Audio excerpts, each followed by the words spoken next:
Welcome back. This is Hire It Done. I'm Adam Helfman. We've got Graham Ritter, Driforce Restoration in studio. Welcome back, Graham. Thank you.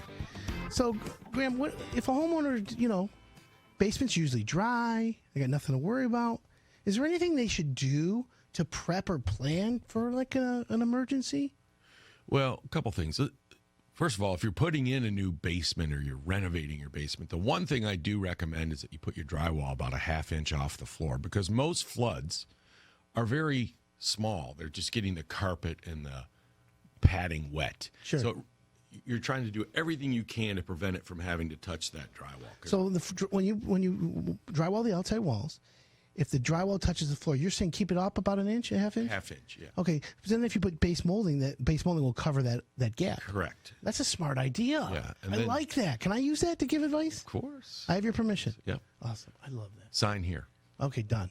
Deal. So that would be one thing I would advise. The second thing is I change my sump pump every 5 years, religiously, whether it's working or not. Actually, this time I did it just this past 2 weeks ago. 4 years now it's been. So, because they fail. And that is a number one thing. And it's so cheap to just replace it. It's like $300 or $400. But what about a battery backup? Do you recommend one of them? I think if you stay on top of your sump pump, you should be fine. But a lot of people worry about water. If you have a lot of water that runs in your sump pump, yes, definitely have a battery backup. So if you have a lot of stuff in your basement, valuables, memorabilia, old stuff, but then storage, the last thing you want to do is have it soaked in water, because you just don't know if it's category 1, 2, or 3, like you said. I give this advice, and I know you've endorsed this in the past, and I want to give it to everyone, is go in your basement today, right after this show. Take your smartphone, because everyone's got a smartphone, and just snap some photos of everything in your basement. Oh, yeah. Then email those photos to yourself. In the description of the subject line, just say basement photos and put the date. Because what will happen is let's say there's a big flood, pipe breaks, water damage, whatever it is. Graham, how many times when you're dealing with the insurance company says to you and the homeowner, hey, we need a list of everything in that basement so that we can pay you back. I got stuff down there from 20 years ago. I don't know everything in my basement. Am I right, wrong? Is that good advice? Gosh, you hit that on the nose. Bullseye. Right? I'd take that one step further. I would videotape your whole house. And right. You cannot believe how many fires there are around town. They're kept real low, quiet.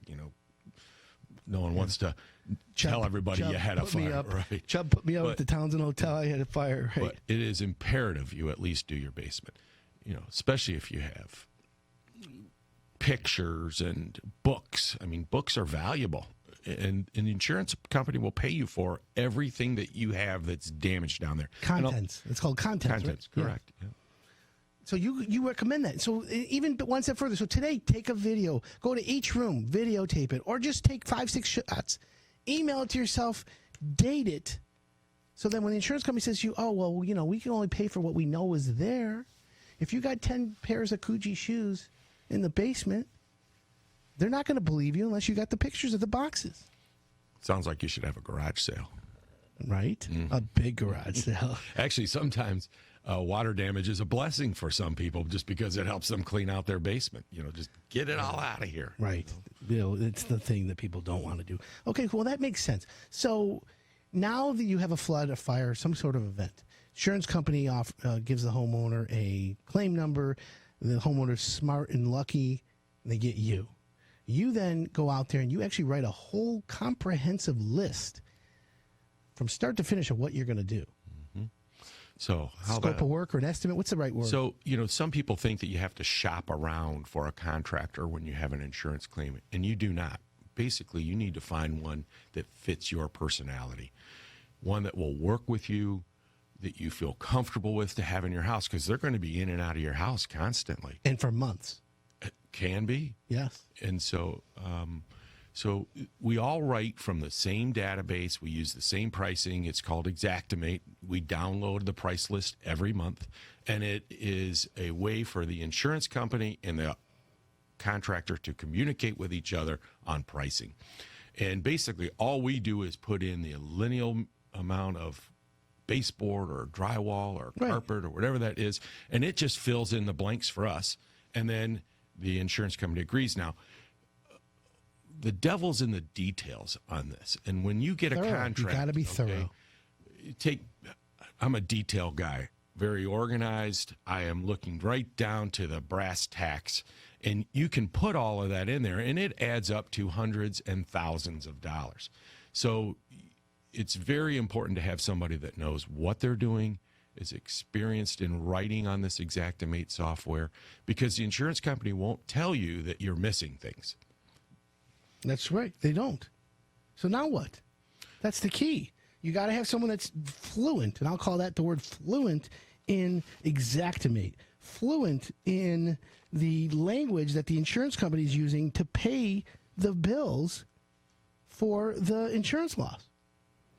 Now, there's a part of this called there's independent adjusters or public adjusters. You work with them all the time, right? I work with some. Yeah. Not necessary, are they? I think if you have a very large house with beautiful artwork and high-end contents and extreme finishes, I think it's very necessary. I think they're wonderful in maybe a commercial world, but in a lot of instances, you do not. Typically public adjusters are looking for higher claim values, but if it's just, repairing your home and so forth, I can handle that all day long with my eyes. And that's 99% of the claims, which makes sense. But I've seen your work, and you've done work for me, and you do high-end work. So I'm confident saying you can handle anything. We handle mold, asbestos. We handle the contents personally. We do the repairs. We do the water mitigation. We're what we call a full-service restoration company. You have one warranty with one company and not a lot of different contractors. Makes a difference. Coming through. Yes, sir. So, Graham, if someone wants to get a hold of you and they have a loss in their house, it's driforce.com. It's DRIFORCE, driforce.com. And then the toll-free number, 888-838-7170. And, of course, you go to hireitdone.com and get you as well. You've done a lot of losses for Hire It Done. Yes, sir. Homeowners love you. So what's a good thing? So what about, let's say, a roof leak now? We have bad storms. The roof is leaking. It's coming through the kitchen ceiling. A lot of drywall damage. Some people think that, I'm going to get a new roof out of this. That's not the case, is it?